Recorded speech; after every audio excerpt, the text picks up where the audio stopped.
కానీ మనం చేసిన తప్పుల్ని బట్టే మనం నష్టపోతున్నామని మనం గ్రహించక, దేవుడు నాకేం సహాయం చేశాడు? దేవుడు నాకు ఏం సహాయం చేశాడని చాలామంది ప్రశ్నిస్తా ఉంటారు.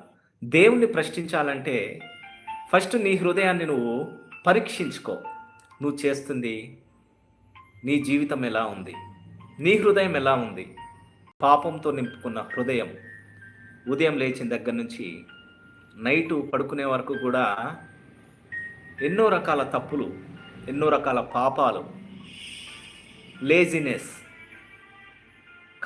కష్టం చేసే ఓపిక ఉండదు. కానీ ఇంట్లోకి పరమన్నాలు కోరుకునే వాళ్ళు చాలామంది ఉంటారు. చదువుకుంటారు, మరి నాలెడ్జ్ ఇంప్రూవ్ చేసుకోరు. మరి చేసే జాబ్‌లో శ్రద్ధ పెట్టరు, ఆసక్తి చూపరు, ఓపిక ఉండదు. మరి నీకు శ్రద్ధ, ఆసక్తి, ఓపిక లేకుండా మరి ఆ జాబ్‌లో నువ్వెలా ఆశీర్వదింపగలుగుతావు? మరి ఆ కంపెనీలో పెట్టుకున్న వారు నిన్ను ఏ విధంగా ఉంచుకోగలుగుతారు? నీ వల్ల నీకు సరియైన నాలెడ్జ్ లేనప్పుడు, సరైన జ్ఞానం లేనప్పుడు